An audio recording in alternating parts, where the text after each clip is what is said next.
Welcome to Pallavi TV. Telangana education పాలసీకి సంబంధించి విద్యా కమిషన్ చైర్మన్ ఆక్నూరు మురళి గవర్నమెంట్కి నిన్న రిపోర్ట్ ఇవ్వడం జరిగింది. ఆ రిపోర్ట్లో ఉన్న అంశాల మీద వివిధ రకాల చర్చ జరుగుతోంది. కొన్ని పాజిటివ్ అంశాలు ఉన్నాయి, కొన్ని నెగిటివ్ అంశాలు ఉన్నాయి. టీచర్లకు శాలరీలు ఎక్కువ ఉన్నాయి, టీచర్లకు ప్రమోషన్లు ఇవ్వద్దని కొన్ని, లేకుంటే విద్యా వ్యవస్థను కొన్ని మార్పులు చేయాలని విద్యా వ్యవస్థలో ఆయన సూచించిన మార్పులు, వీటన్నిటి మీద టీచర్లు ఏమనుకుంటున్నారు, ఉపాధ్యాయ సంఘాలు, టీచర్లకు ప్రాతినిధ్యం వహిస్తున్నటువంటి ఆ సంఘాల నాయకులు ఏమంటున్నారో మనం తెలుసుకునే ప్రయత్నం చేస్తున్నాం. అందులో భాగంగానే ఈరోజు మనం టీఎస్ యూటీఎఫ్ భవన్కి వచ్చినాం. యూటీఎఫ్ భవన్లో UTF general secretary Venkat sir మనతో పాటు ఉన్నారు, మాట్లాడదాం. సార్ నమస్తే. విద్యా కమిషన్ రిపోర్టు బయటకు వచ్చింది, దాని మీద చర్చ జరుగుతూ ఉంది.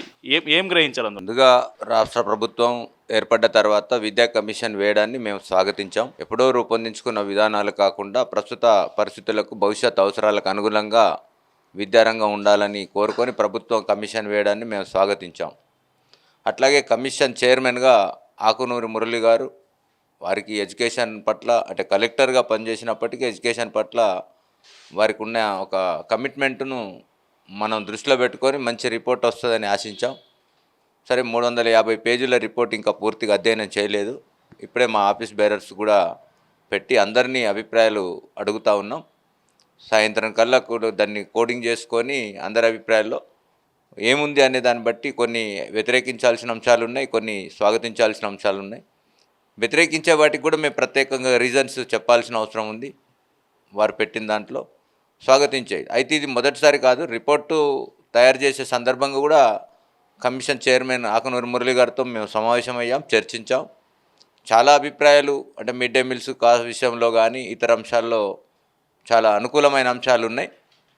మిడ్ డే మీల్స్ రేట్ల విషయంలో వారి నిన్న సిఫారసు చేసినా ఇంకా చాలా తక్కువే అని మేము అభిప్రాయపడతా ఉన్నాం.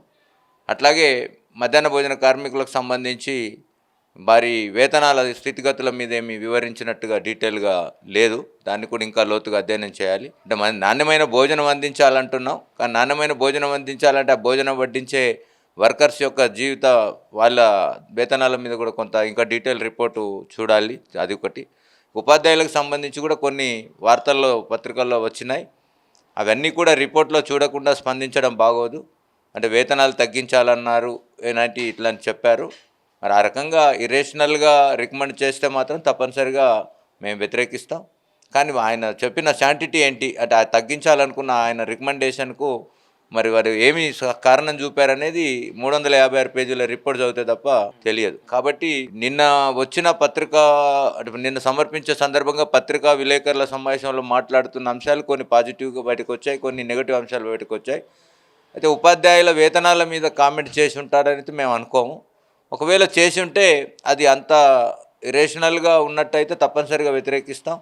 దాన్ని సవరించుకోవాల్సిన అవసరం ప్రభుత్వానికి ఉంటుంది. అందుకని ఇప్పుడు ఇక్కడ మనం ఓవరాల్గా ఇంటోటోగా చూడాల్సింది ఏంటంటే, ఆకునూరి మురళి గారు ఐఏఎస్గా రిటైర్డ్ అయ్యి విద్యారంగం కోసం ఒక ఆసక్తితో పనిచేస్తున్న క్రమంలో చైర్మన్ గారు అయ్యారు. వారు చేసే రిపోర్ట్స్ అన్నిటి కూడా ప్రజల యొక్క, ముఖ్యంగా గ్రామీణ ప్రాంతాల్లో ఉన్న పేద వర్గాల యొక్క విద్యా శ్రేయస్సు దృష్ట్యా ఉంటుందని మేము ఎక్స్పెక్ట్ చేస్తున్నాం. మరి ఆ రకమైన రికమెండేషన్స్ చేసే క్రమంలో మరి ప్రభుత్వ పాఠశాలలు మూతపడే కొన్ని రికమెండేషన్స్ ఉన్నట్టుగా మాకు కనబడతా ఉంది. అట్లాంటివి ఉంటే తప్పనిసరిగా వ్యతిరేకిస్తాం. అందులోనే మేము చర్చల సందర్భంగా చెప్పిన అభిప్రాయాలు కొన్ని ఉన్నాయి వారితో. వారు అనేది ఏంటంటే, ఒక తెలంగాణ పబ్లిక్ స్కూల్ అన్నప్పుడు 1500 నుంచి 2000 మంది పిల్లలు ఒక క్యాంపస్లో ఉండాలనేది వారు చెప్తున్నారు. కానీ 1500 నుంచి 2000 మంది క్యాంపస్లో ఉండాలంటే ఇప్పుడున్న పరిస్థితుల్లో మొత్తం మండలంలో 1 లేదా 2 స్కూళ్ళ కంటే ఎక్కువ ఉండే పరిస్థితి ఉండదు. మండలానికి 1, 2. కానీ ప్రభుత్వం ఒకవైపు ఏం చెప్తుంది, ఒక్క పిల్లవాడు ఉన్నా సరే ప్రతి ఊళ్ళో బడించుతామని చెప్తోంది. కాబట్టి ఈ రకంగా కొంత డిఫరెంట్ ఒపీనియన్స్గా ఉన్న పరిస్థితి వస్తుంది. కాబట్టి దాన్ని ఎట్లా సాల్వ్ చేస్తారనేది ప్రభుత్వం చూడాలి.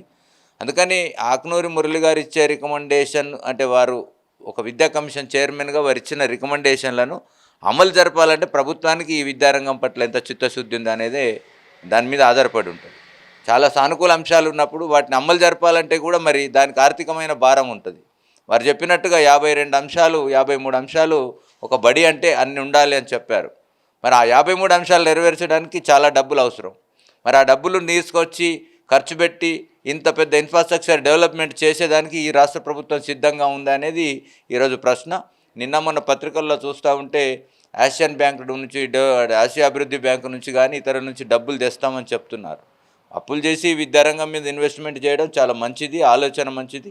కానీ ఆ పెట్టే పెట్టుబడులు కూడా ప్రాపర్గా ఎక్స్పెండిచర్ అవ్వట్లేదు అనేది మాకున్న అభిప్రాయం. కాబట్టి దుబారా కాకుండా భవనాల మీద దాని మీద పెట్టే ఖర్చులోనైనా దుబారా కాకుండా చూసుకోవాల్సిన అవసరం ఉంది.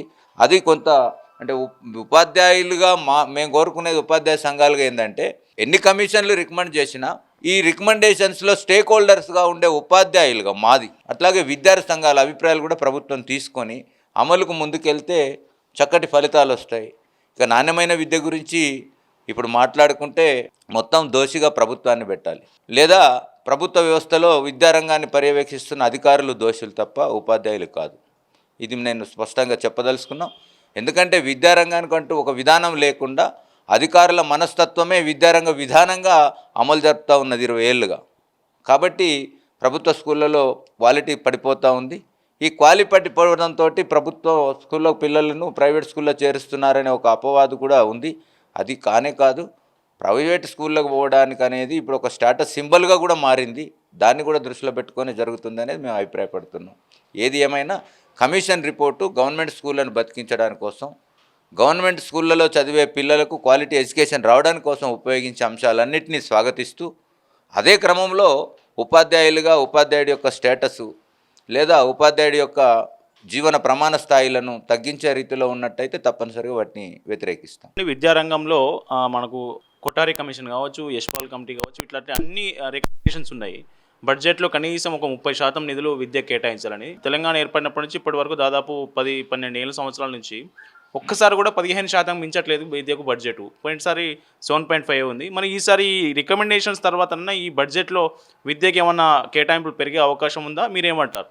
అంటే అందుకనే కమిషన్ రికమెండ్ చేసింది మంచి రిఫార్సులు ఉన్నాయి అని ఒకవైపు ఆలోచిస్తుంటే, నేను ఇందాకే చెప్పాను, ఏ రికమెండేషన్లు వచ్చినా ఏదొచ్చినా దాన్ని అమలు చేయడంలో ప్రభుత్వాల చిత్తశుద్ధి మీద ఆధారపడి ఉంటుంది అనేది.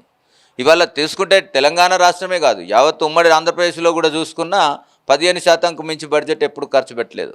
కానీ ఒక సంతోషం ఏంటంటే ఉమ్మడి ఆంధ్రప్రదేశ్లో ఉన్నప్పుడు 14.5-15% వరకు బడ్జెట్ ఖర్చు పెట్టారు. కానీ తెలంగాణ రాష్ట్రం తర్వాత తెలంగాణ రాష్ట్రాన్ని సాధించుకున్న అంటే సాధించాము, మేము తెచ్చిపెట్టామనుకున్న గత ముఖ్యమంత్రి గారు విద్యారంగానికి 15% ఉన్న 14.75% ఉన్న బడ్జెట్ను 6% తీశారు. 10 ఏళ్లలో దాదాపు 8% బడ్జెట్ కుదింపోయింది.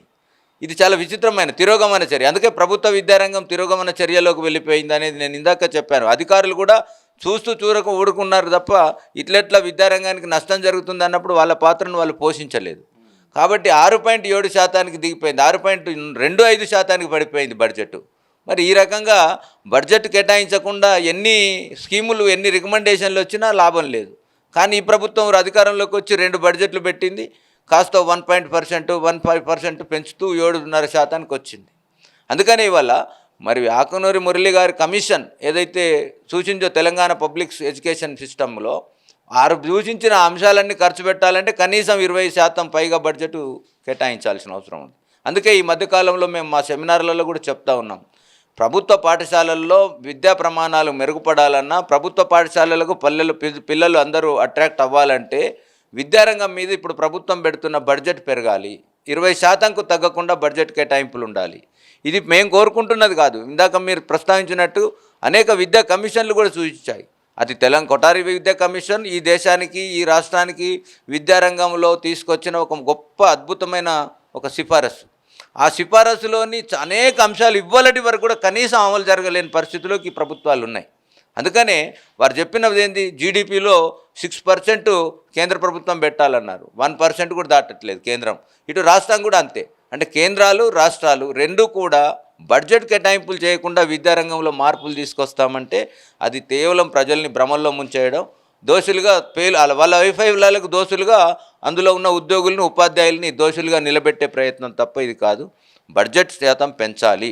రేపు మార్చి 20న జరిగే బడ్జెట్లోనైనా ఈ రాష్ట్ర ప్రభుత్వం చిత్తశుద్ధితో తెలంగాణ కమిషన్ సిఫారసులు అమలు చేయాలంటే ఈ బడ్జెట్లో 7%లో ఉంది, 20% మరి పెట్టుబడి పెడుతుందా లేదా చూడాలి. ఒకవేళ పెట్టకపోతే ఈ కమిషన్లు ఇవన్నీ కూడా కేవలం కాలయాపన, ప్రజల్లో భ్రమలు కల్పించడానికే తప్ప విద్యారంగం పట్ల వారి చిత్తశుద్ధికి నిదర్శనం కాదనేది మాత్రం మేము చెప్పదలుచుకున్నాం. మనకు ఆ రిపోర్ట్ సంబంధించి 365 పేజీలు ఏదైతే ఉందో ఆ పేజీలు పూర్తిగా అధ్యయనం చేసిన తర్వాతనే కంప్లీట్గా దాని మీద ఉన్న నెగిటివ్స్ కావచ్చు పాజిటివ్ అంశాల మీద మాట్లాడతామని చెప్తా ఉన్నారు. అట్లాగే బడ్జెట్ ఏదైతే రికమెండేషన్స్ ఉన్నాయో గవర్నమెంట్ ఇప్పుడు ఎడ్యుకేషన్ పాలసీ రికమెండేషన్స్ అన్నీ అమలు కావాలంటే రాష్ట్ర బడ్జెట్లో విద్యకు కేటాయింపులు పెరగాలనే అభిప్రాయాన్ని వెంకట్ గారు వ్యక్తం చేస్తూ ఉన్నారు. కెమెరా పర్సన్ మధువంతో కరుణాకర్, టీఎస్ యూట్యూబ్ భవన్.